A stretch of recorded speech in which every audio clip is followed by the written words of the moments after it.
Hello everyone welcome back to new video. ಇವತ್ತಿನ ವಿಷಯ ಏನಪ್ಪ ಅಂತ ಕೇಳಿದ್ರೆ RRB ಒಳಗ ALP ಅಂದ್ರೆ ಅಸಿಸ್ಟೆಂಟ್ ಲೋಕೋ ಪೈಲಟ್ ಹುದ್ದೆಗಳನ್ನ ಕರೆದಿದ್ದಾರೆ. ಟೋಟಲ್ 11,127 ಪೋಸ್ಟ್ ಅದಾವು.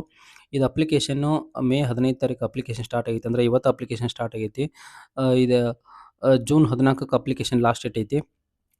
ಮತ್ತು ಇದರ ಏಜ್ ಲಿಮಿಟ್ ಬಂದುಬಿಟ್ಟು 18ರಿಂದ 30 ವರ್ಷ ತನಕ ಏಜ್ ಐತಿ. ಮತ್ತು ಇವ್ರಿಗೆ ಎಜುಕೇಷನ್ ಕ್ವಾಲಿಫಿಕೇಷನ್ನು 10+ ITI ಆಗಿರಬೇಕು, ಕಂಪ್ಲೀಟ್ ಆಗಿರಬೇಕು. ಮತ್ತು ಇದರ ಎಕ್ಸಾಮ್ ಫೀ ಬಂದುಬಿಟ್ಟು OBC ಮತ್ತು EWS ಕ್ಯಾಂಡಿಡೇಟ್ಗಳು ಜನರಲ್ದವ್ರಿಗೆ ₹500 ಎಕ್ಸಾಮ್ ಫೀ ಐತಿ. ಮತ್ತು ಹಾಗೆ SC ST ಫೀಮೇಲ್ ಕ್ಯಾಂಡಿಡೇಟ್ಗಳಿಗೆ, ಟ್ರಾನ್ಸ್ಜೆಂಡರ್ ಕ್ಯಾಂಡಿಡೇಟ್ಗಳಿಗೆ ₹250 ಎಕ್ಸಾಮ್ ಫೀ ಐತಿ.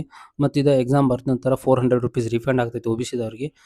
SC ST ಮತ್ತು ಫೀಮೇಲ್ ಕ್ಯಾಂಡಿಡೇಟ್ಸ್ಗಳಿಗೆ ₹250 ಎಕ್ಸಾಮ್ ಫೀ ಇದು ರೀಫಂಡ್ ಆಗ್ತೈತಿ ಎಕ್ಸಾಮ್ ಅಟೆಂಡ್ ಮಾಡಿರ ಫೇಲ್ ಆದ್ರೆ. ಓಕೆ, ಎಜುಕೇಷನ್ ಕ್ವಾಲಿಫಿಕೇಷನ್ ಬಂದುಬಿಟ್ಟು 10+ ITI ಆಗಿರಬೇಕು. ಹಾಗೆ ಮೆಕ್ಯಾನಿಕಲ್, ಎಲೆಕ್ಟ್ರಿಕಲ್ ಯಾರು ಬೇಕಾದ್ರೂ ಕೂಡ ಅದನ್ನ ಅಪ್ಲಿಕೇಶನ್ ಹಾಕ್ಬೋದು. ಇವ್ರ ಸ್ಯಾಲ್ರಿ ಬಂದುಬಿಟ್ಟು 24,904 ಪರ್ ಮಂತ್ ಸ್ಯಾಲ್ರಿ ಇರ್ತೈತಿ.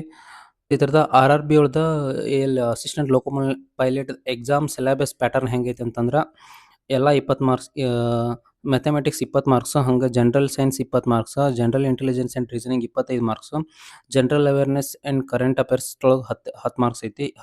10 ಮಾರ್ಕ್ಸ್ ಇವು 4 ಸಬ್ಜೆಕ್ಟ್ ಸೇರಿ ಎಕ್ಸಾಮ್ ನಡೆಸ್ತಾರೆ. ಇದ್ರಾಗ ಇನ್ನೂ ಕ್ವಶನ್ ಬರ್ತಾವೆ. Total 75 marks question, 1 hour timing ಇರ್ತೈತಿ. ಮತ್ತು ಇದಕ್ಕೆ ನೆಗೆಟಿವ್ ಮಾರ್ಕ್ಸ್ ಇರ್ತೈತಿ. ಒಂದು ಕ್ವಶನಿಗೆ 1 ಮಾರ್ಕ್ಸು, ಹಂಗೆ ಒಂದು ನೆಗೆಟಿವ್, ಒಂದು ರಾಂಗ್ ಆನ್ಸರ್ಗೆ 1/3 ನೆಗೆಟಿವ್ ಮಾರ್ಕ್ಸ್ ಇರ್ತೈತಿ. ಓಕೆ, ಇದಕ್ಕೆ ಕಂಪ್ಯೂಟರ್ ಬೇಸ್ಡ್ ಎಕ್ಸಾಮ್ ಇರ್ತೈತಿ, ಒನ್ ಅಂತೇಳಿ. ಆನಂತರ ಕಂಪ್ಯೂಟರ್ ಬೇಸ್ಡ್ 2 ಎಕ್ಸಾಮ್ ಇರ್ತೈತಿ. ಇದಾದ್ಮೇಲೆ ಕಂಪ್ಯೂಟರ್ ಬೇಸ್ಡ್ ಆಪ್ಟಿಟ್ಯೂಡ್ ಟೆಸ್ಟ್ ಇರ್ತೈತಿ. ಅದಾದ್ಮೇಲೆ ಡಾಕ್ಯುಮೆಂಟ್ ವೆರಿಫಿಕೇಷನ್, ಮೆಡಿಕಲ್ ಎಕ್ಸಾಮಿನೇಷನ್, ಆಮೇಲೆ ಎಲ್ಲ ಓಕೆ ಇದ್ರೆ ಸೆಲೆಕ್ಷನ್. ಸೊ ಇದೇ ಥರ ಮೋರ್ ಜಾಬ್ ರಿಲೇಟೆಡ್ ವೀಡಿಯೋಸ್ಗಾಗಿ ನಮ್ಮ ಪೇಜ್ನ ಫಾಲೋ ಮಾಡಿರಿ, ಹಂಗೆ ಲೈಕ್ ಮಾಡಿರಿ, ಈ ವಿಡಿಯೋ ನಿಮ್ಮ ಫ್ರೆಂಡ್ಸ್ಗೂ ಶೇರ್ ಮಾಡಿರಿ. Okay, thank you.